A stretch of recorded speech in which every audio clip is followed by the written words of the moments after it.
Kirk is, I think, a source of momentum for us. He's a very kind of reserved, quiet kid. It's that cool confidence that you love. I think there's some people out there who take sports as serious as I do, but I don't think there's many people who do 3 sports and take it as serious as I do. It does have that burning desire to be successful. It's not a lot of rah-rah stuff going on with Kirk. He's not one to jump on somebody else if they're not rah-rah. Is he different than a lot of other kids? No. There were a lot of kids that are as talented, but probably more talented. There's bigger kids, there's faster kids, there's stronger kids than a kid like Kirk ROHLE. But they don't have the same drive and the work ethic that he does. You know, Kirk is more internally driven. And you coach, and as you go through coaching, I'm a young coach, but still I've coached guys that I would go back now and say, man, if that kid had what Kirk ROHLE had, he'd be a Division I All-American. Stats don't do him justice because he is just the most determined competitor, I think, that's in this school or ever has been in this school. And one of the things with Kirk, he hurt his knee his sophomore year wrestling, was not 100% the entire football season for us. There were a couple games that he had to sit out because his knee would start to swell up. And so Kirk was, again, first-team All-District as a junior at running back for us, and that's with a bum knee. And it's not a knock on Kirk. He's just a little bit short. He's good speed, but he's not a blazer. But he's made up for all of those things that could have restricted him just because he's such a hard worker. I'll never say there's a drawback with Kirk ROHLE. And I think the one thing I look at is, yeah, sometimes he's hard on himself, but I'd rather a kid worry about some of the mistakes he made. And I think Kirk actually learns from those mistakes. His was he just doesn't want to let people around him down. I think he's a perfectionist. He gets, kind of upset of himself when he's not doing it the right way. I'm cool like that. I'm cool like that. I'm cool like that. I'm cool like that. I'm cool like that. I'm cool like that. I'm cool like that. I'm cool. I'm cool. It sticks in my head, and I can't get rid of it. Like, I just can't stop thinking about that mistake or that thing I need to work on, and it just sticks with me, and sometimes it helps me, and sometimes it doesn't. Sometimes I need to forget about it, I need to get over it, but sometimes it helps me because I stick with it, and it helps stay with me throughout the whole season, so I know not to ever do it again. How do you learn to finally let it go?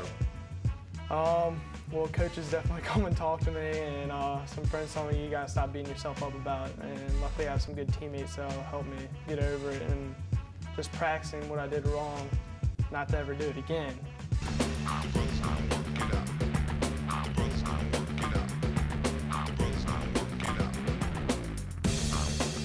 Yeah, he keeps it pretty close to his vest. I don't really ever see him getting very emotional. Even when he gets mad from failure, it's not expressed outwardly. It's him figuring out in his brain how he could have done better or what he could have done to make himself better. So, and that's what says a lot about him. If he feels he let you down, from his teammates to his coaches to I know even his family, he just wants to please everyone. He's just that type of kid. It's not about Kirk. He doesn't want all of that pressure. He doesn't want the limelight. He doesn't even want an interview like this done, probably. You don't find that very often. You go around, you see these high school kids that are that successful. They're hard to take. They want to tell you how good they are. They don't want to listen to coaching.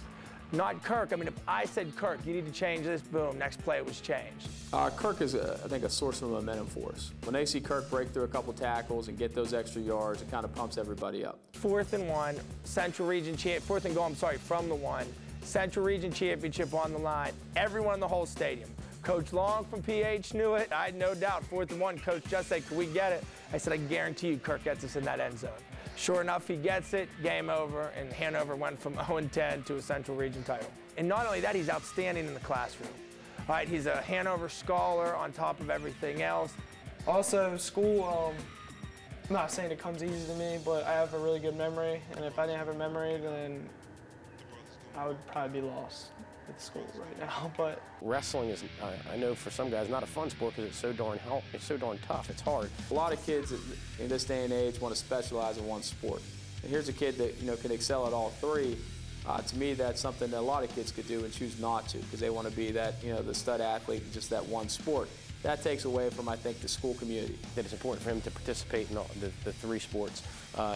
Would he be a better baseball player if he didn't? Probably, but we wouldn't be as good as the school would not be as strong athletically without Kirk playing all 3, so I think it's a great thing. I think the only difference between me and my friends is that I'm tired all the time.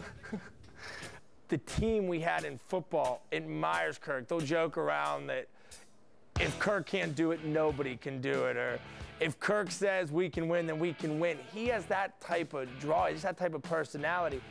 He doesn't realize that. And I've told him, and other coaches have told him. Kirk is one of those kids that's, we think, a good role model for everybody else. And if he would just realize that all of these kids look up to him because of the person he is, because he's not cocky. I personally think that Kirk could be a very, very good baseball player at as high as a Division I level. He would need to polish up and get a lot of work done.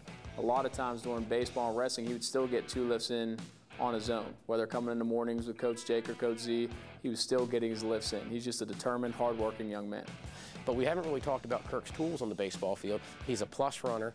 He has got a big league arm, a huge arm from the outfield, and he's got a lot of natural strength that if he could ever harness and figure out really how to use it, he could be a Division I, no doubt, hitter. So I think that, personally, and I don't know if this sounds selfish, I think he could probably be more gifted for baseball than any of the other two.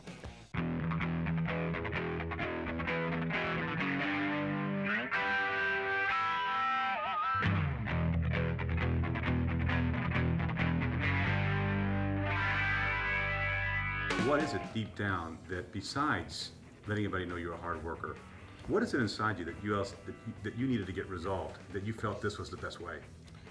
I know when I was little, like, I never wanted to be that person who sat down on the couch and played video games all the time. And I always wanted to be doing something, and I know I didn't want to be that person sitting on that couch. Like, I want to be up, I want to be moving, and I also didn't want to be a failure. And I just wanted to, I had this drive that I just didn't want to fail. I wanted to do something. I want to be good at everything. And there are some sports that I'm not good at, like basketball. God, I'm terrible. But I'm not very good at soccer either. But I just wanted to be good at everything possible. Like, I wanted to be the best at it, and I wanted to set a good example for younger people or older people. Like my little brother, I know I wanted